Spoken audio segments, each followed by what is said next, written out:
اور جس دن ظالم اپنے ہاتھ کاٹ کاٹ کھائے گا اور کہے گا کہ اے کاش میں نے پیغمبر کے ساتھ رستہ اختیار کیا ہوتا، ہائے شامت کاش میں نے فلاں شخص کو دوست نہ بنایا ہوتا، اس نے مجھ کو کتاب نصیحت کے میرے پاس آنے کے بعد بہکا دیا۔ اور شیطان انسان کو وقت پر دغا دینے والا ہے۔ یوں نہیں، جب زمین کوٹ کوٹ کر برابر کر دی جائے گی اور تمہارا پروردگار جلوہ فرما ہوگا اور فرشتے قطار در قطار آ جائیں گے اور دوزخ اس دن سامنے لائی جائے گی، تو انسان اس دن سوچے گا، مگر اب سوچنے سے اسے فائدہ کہاں مل سکے گا؟ کہے گا کاش میں نے اپنی اس زندگی کے لیے کچھ آگے بھیجا ہوتا، تو اس دن نہ کوئی اللہ کے عذاب کی طرح کا عذاب دے گا اور نہ کوئی اس کے جکڑنے کی طرح جکڑے گا۔ جس دن ان کے چہرے آگ میں الٹ پلٹ کیے جائیں گے تو کہیں گے اے کاش ہم اللہ کی فرما برداری کرتے اور رسول صلی اللہ علیہ وآلہ وسلم کا حکم مانتے۔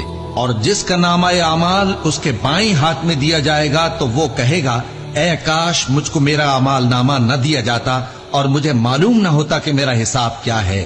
اے کاش موت میرا کام تمام کر چکی ہوتی، آج میرا مال میرے کچھ بھی کام نہ آیا، مجھ سے میرا اقتدار جاتا رہا۔ حکم ہوگا کہ اسے پکڑ لو، اب اسے طوق پہنا دو، پھر دوزخ کی آگ میں اسے جھونک دو، پھر زنجیر سے جس کی لمبائی 70 گز ہے جکڑ دو، اور ان سے دنیا کی زندگی کی مثال بھی بیان کر دو کہ وہ ایسی ہے جیسے پانی جسے ہم نے آسمان سے برسایا تو اس کے ساتھ زمین کی پیداوار مل کر نکلی، پھر وہ چورا چورا ہو گئی کہ ہوائیں اسے اڑاتی پھرتی ہیں، اور اللہ تو ہر چیز پر قدرت رکھتا ہے۔ مال اور بیٹے تو دنیا کی زندگی کی رونق و زینت ہیں، اور نیکیاں جو باقی رہنے والی ہیں وہ ثواب کے لحاظ سے تمہارے پروردگار کے ہاں بہت اچھی اور امید کے لحاظ سے بہت بہتر ہیں۔ اور جس دن ہم پہاڑوں کو چلائیں گے اور تم زمین کو صاف میدان دیکھو گے اور ان لوگوں کو ہم جمع کر لیں گے تو ان میں سے کسی کو بھی نہیں چھوڑیں گے، اور سب تمہارے پروردگار کے سامنے صف باندھ کر لائے جائیں گے، تو ہم ان سے کہیں گے کہ جس طرح ہم نے تم کو پہلی بار پیدا کیا تھا اسی طرح آج تم ہمارے سامنے آئے، لیکن تم نے تو یہ خیال کر رکھا تھا کہ ہم نے تمہارے لیے قیامت کا کوئی وقت مقرر ہی نہیں کیا، اور اعمال کی کتاب کھول کر رکھی جائے گی تو تم گناہگاروں کو دیکھو گے کہ جو کچھ اس میں لکھا ہوگا اس سے ڈر رہے ہوں گے، اور کہیں گے ہائے شامت یہ کیسی کتاب ہے کہ نہ چھوٹی بات کو چھوڑتی ہے نہ بڑی کو، کوئی بات بھی نہیں مگر اسے لکھ رکھا ہے، اور جو جو عمل کیے ہوں گے سب کو حاضر پائیں گے، اور تمہارا پروردگار کسی پر ظلم نہیں کرے گا۔ کاش تم ان کو اس وقت دیکھو جب یہ دوزخ کے کنارے کھڑے کیے جائیں گے اور کہیں گے کہ اے کاش ہم پھر دنیا میں لوٹا دیے جائیں تاکہ اپنے پروردگار کی آیتوں کی تکذیب نہ کریں اور مومن ہو جائیں۔ ہاں یہ جو کچھ پہلے چھپایا کرتے تھے آج ان پر ظاہر ہو گیا ہے، اور اگر یہ دنیا میں لوٹائے بھی جائیں تو جن کاموں سے ان کو منع کیا گیا تھا وہی پھر کرنے لگے۔ کچھ شک نہیں کہ یہ جھوٹے ہیں، اور کہتے ہیں کہ ہماری جو دنیا کی زندگی ہے بس یہی زندگی ہے، اور ہم مرنے کے بعد پھر زندہ نہیں کیے جائیں گے۔ اور کاش تم ان کو اس وقت دیکھو جب یہ اپنے پروردگار کے سامنے کھڑے کیے جائیں گے، وہ فرمائے گا کیا یہ دوبارہ زندہ ہونا برحق نہیں؟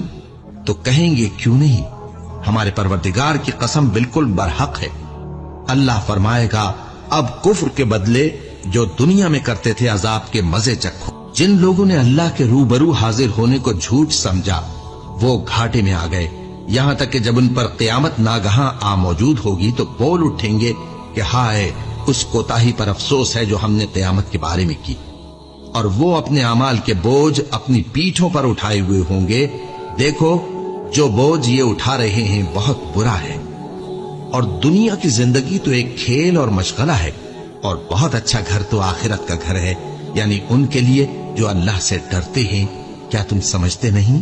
یہ لوگ اسی طرح غفلت میں رہیں گے یہاں تک کہ جب ان میں سے کسی کے پاس موت آ جائے گی تو کہے گا کہ اے پروردگار مجھے پھر دنیا میں واپس بھیج دے تاکہ میں اس میں جسے چھوڑ آیا ہوں نیک کام کیا کروں۔ ہرگز نہیں، یہ ایک ایسی بات ہے کہ وہ اسے زبان سے کہہ رہا ہوگا اور اس کے ساتھ عمل نہیں ہوگا، اور ان کے پیچھے برزخ ہے جہاں وہ اس دن تک کہ دوبارہ اٹھائے جائیں گے رہیں گے۔ پھر جب سور پھونکا جائے گا تو نہ تو ان میں قرابتیں رہیں گی اور نہ ایک دوسرے کو پوچھیں گے۔ تو جن کے اعمال کے بوجھ بھاری ہوں گے تو وہی کامیاب ہیں، اور جن کے بوجھ ہلکے ہوں گے وہ لوگ ہیں جنہوں نے اپنے آپ کو خسارے میں ڈالا، ہمیشہ دوزخ میں رہیں گے۔ آگ ان کے چہروں کو جھلس دے گی اور وہ اس میں بد شکل ہو رہے ہوں گے۔ کیا تم کو میری آیتیں پڑھ کر نہیں سنائی جاتی تھیں؟ پھر تم تو ان کو جھٹلائے ہی جاتے تھے۔ وہ کہیں گے اے ہمارے پروردگار، ہم پر ہماری کمبختی غالب آ گئی اور ہم رستے سے بھٹک گئے۔ اے پروردگار، ہم کو اس میں سے نکال دے، اگر ہم پھر ایسے کام کریں تو ظالم ہوں گے۔ فرمائے گا کہ اسی میں ذلت کے ساتھ پڑے رہو اور مجھ سے بات نہ کرو۔ میرے بندوں میں ایک گروہ تھا جو دعا کیا کرتا تھا کہ اے ہمارے پروردگار، ہم ایمان لائے تو تو ہم کو بخش دے اور ہم پر رحم فرما، اور تو سب سے بہتر رحم کرنے والا ہے۔ تو تم ان سے تمسخر کرتے رہے، یہاں تک کہ ان کے پیچھے میری یاد بھی بھول گئے، اور تم ہمیشہ ان سے ہنسی کیا کرتے تھے۔ آج میں نے ان کو ان کے صبر کا بدلہ دیا کہ وہی کامیاب ہو گئے۔ اللہ پوچھے گا کہ تم زمین میں کتنے برس رہے؟ وہ کہیں گے کہ ہم 1 روز یا 1 روز سے بھی کم رہے تھے۔ شمار کرنے والوں سے پوچھ لیجئے۔ اللہ فرمائے گا کہ وہاں تم بہت ہی کم رہے، کاش تم جانتے ہوتے۔ کیا تم یہ خیال کرتے ہو کہ ہم نے تم کو بے مقصد پیدا کیا ہے، اور یہ کہ تم ہماری طرف لوٹ کر نہیں آؤ گے؟ تو اللہ جو سچا بادشاہ ہے، اس کی شان اس سے اونچی ہے، اس کے سوا کوئی معبود نہیں، وہی عرش کریم کا مالک ہے۔ اے پیغمبر، میری طرف سے لوگوں کو کہہ دو کہ اے میرے بندو، جنہوں نے اپنی جانوں پر زیادتی کی ہے، اللہ کی رحمت سے نا امید نہ ہونا۔ اللہ تو سب گناہوں کو بخش دیتا ہے، بے شک وہی تو ہے بڑا بخشنے والا، بڑا مہربان۔ اور اس سے پہلے کہ تم پر عذاب آ واقع ہو، اپنے پروردگار کی طرف رجوع کرو اور اس کے فرما بردار ہو جاؤ، ورنہ بعد میں تم کو مدد نہیں ملے گی۔ اور اس سے پہلے کہ تم پر ناگہاں عذاب آ جائے اور تم کو خبر بھی نہ ہو، اس نہایت اچھی کتاب کی جو تمہارے پروردگار کی طرف سے تمہاری جانب نازل ہوئی ہے پیروی کرو۔ ایسا نہ ہو کہ اس وقت کوئی شخص کہنے لگے کہ ہائے اس کوتاہی پر افسوس ہے جو میں نے اللہ کا حق ماننے میں کی، اور میں تو ہنسی ہی کرتا رہا۔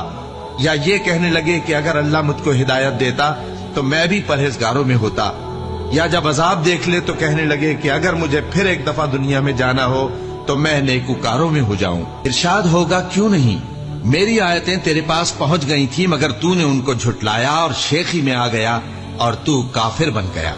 اور اے مخاطب، جن لوگوں نے اللہ پر جھوٹ بولا، تم قیامت کے دن دیکھو گے کہ ان کے چہرے سیاہ ہو رہے ہوں گے۔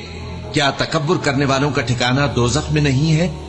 اور جو پرہیزگار ہیں ان کی کامیابی کے سبب اللہ ان کو نجات دے گا، نہ تو ان کو کوئی تکلیف پہنچے گی اور نہ وہ غمناک ہوں گے۔ اللہ ہی ہر چیز کا پیدا کرنے والا ہے اور وہی ہر چیز کا نگراں ہے۔ اسی کے پاس آسمانوں اور زمین کی کنجیاں ہیں، اور جنہوں نے اللہ کی آیتوں سے کفر کیا وہی نقصان اٹھانے والے ہیں۔